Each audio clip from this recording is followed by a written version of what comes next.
not be going out, and I suppose that's something. OK, David, for the moment, thank you very much. Well, let's pick up on some of the issues that David raised there. As wholesale gas prices soar across Europe, the cost of protecting customers from failing energy providers could lead to higher bills this winter. It's a complicated story, but one with real-world impacts on the cost of living as it rises and temperatures begin to fall. So what's going on, and what should we at home be doing or perhaps not doing? Well, I'm joined now by Cornelia Meyer, who's an economist and energy expert, and Kate Morrison from Citizens Advice Scotland. Good afternoon to both of you. Thanks for joining us. Cornelia, let's start with you. Maybe you can just explain to us in layman's terms why we're seeing these rises in energy costs. Well, we're seeing these rises because we had an extraordinarily harsh winter last year. So the inventories are depleted. At the same time, Europe is competing with Asia, with growing demand from Asia, and there's not more supply coming up.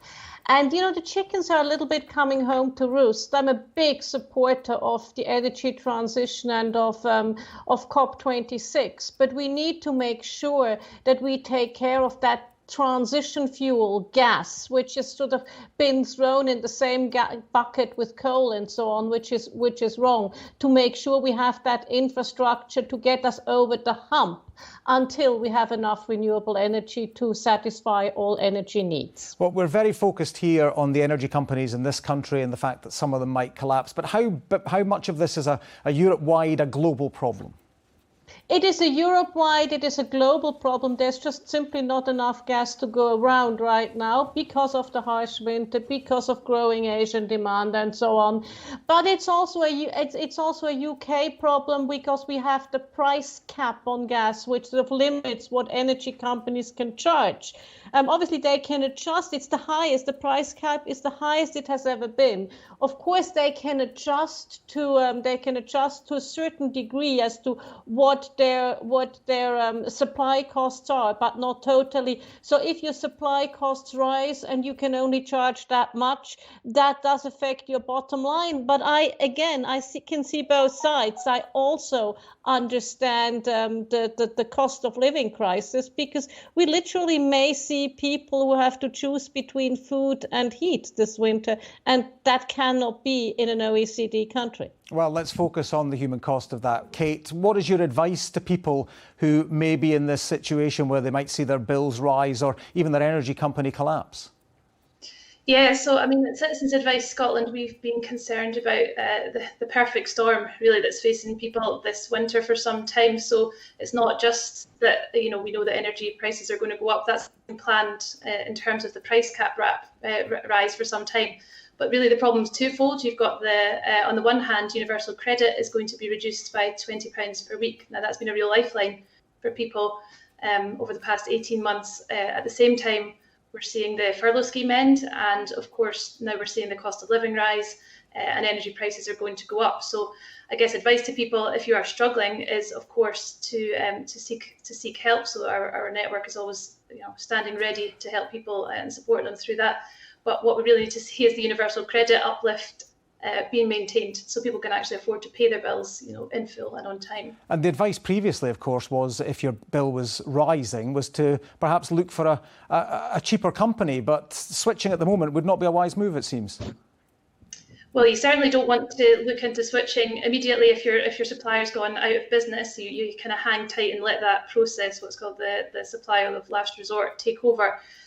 Generally, shopping around probably isn't going to throw up cheaper tariffs. Unfortunately, at the moment, we're seeing price comparison websites take down a lot of tariffs. However, the price cap absolutely is within the interest of consumers for that to be maintained. And you know, we are seeing a 12% rise on the 1st of October. We knew that was going to happen for some time, but the last time we saw this kind of spike in global fuel rises around 2008 with the financial crisis, gas prices went up by over a third. So there is an element of protection there caused by the price cap. Now, for the longer term, if we see a significant price cap rise next spring, obviously that is going to impact people, but at least getting us through the winter, getting us through the cold months, you know, the price cap is really offering a good solution at the moment. Well, Cornelia, talk to us a little more about this price cap. It's protecting consumers, but it is part of the reason why we're seeing some of the companies actually going out of business. Yes, exactly, because they can only charge. Usually, in the olden days, the cost of the fuel you procured, in this case gas, was a throughput to the client. So you just, if it went up by whatever so many cents, you put those cents on to the customer. And rightfully, the government said no, that we cannot do that, because then a lot of people can no longer afford their energy bills. But if you're a company, especially if you're a smaller company, and you don't have that cushion, that can really harm you, and then it can put you out of business. If your margins are razor thin and you cannot pass on the cost of your supplies, that may well be the end of your company. And how temporary or otherwise a situation is this? Kate's talking about worries for next spring. The Prime Minister suggested yesterday this is a temporary situation. Well, it's not that temporary, because we really, with energy transition, things have become more difficult, and we need to look at where is our electricity coming from, what is the fuel mix. And, we've all become very negative on gas-fired power plants. So there's obviously then less gas. Companies explore for less gas, so you have less gas in the system. So we need to become more realistic on what it takes. As I said, what it takes us to get from here to the very valid concerns of less CO2 emissions, but so it doesn't harm the economy and especially people too much. Well, Kate Morrison, you've said that we need both the UK and Scottish governments to consider longer-term questions about how our energy system works. What sort of changes would you like to see? Well, I think first and foremost, the thing that we always say is the unit of energy that you don't use is the cheapest energy. So really investing in energy efficiency to get houses, so that they're not leaking energy is absolutely needs to be a priority. But obviously the benefits of that are much longer term.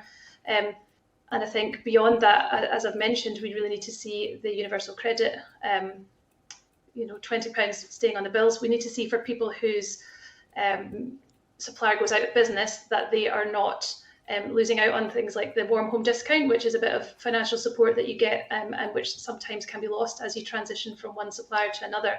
So there are a few measures that could be put in place, but I think certainly in the long term, what we really want to see is a priority on energy efficiency in people's homes. Well, this lunchtime at Westminster, it did seem as though the UK government wasn't for budging on the £20 uplift in universal credit, despite being urged to do so by opposition politicians. Of course, in the longer term, we need to think about how our homes are insulated, how they're heated.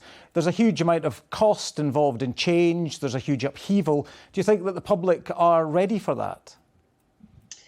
We've done a lot of polling around this, and people absolutely support net zero, the ambition. They don't necessarily understand what it means for them, what it's going to cost. But I know, as we see frequently with the Climate Change Committee, the cost of not acting is greater. And we're seeing this with the global crisis around gas prices at the moment. It's not a case of don't do it and save money. It's a case of this has to happen, and in the long term we will see the benefits. Well, Cornelia, do you believe that the political will is there to make the sort of changes that are required? I think the political will is absolutely there, and I would agree with Kate, that especially energy efficiency, that's the truly low-hanging fruit, is very important. I would just personally, I would like to see a little bit more of a dose of realism.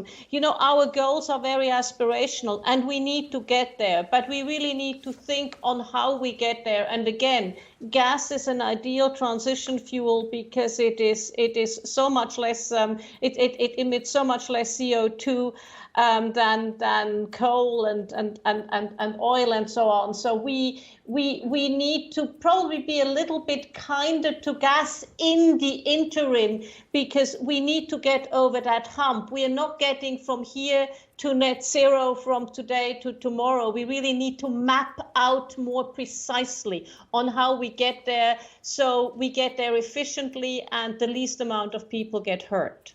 Cornelia Meyer and Kate Morrison, thank you both very much for joining us on the programme this afternoon. Thank you. Thank you very much. Well, unsurprisingly, this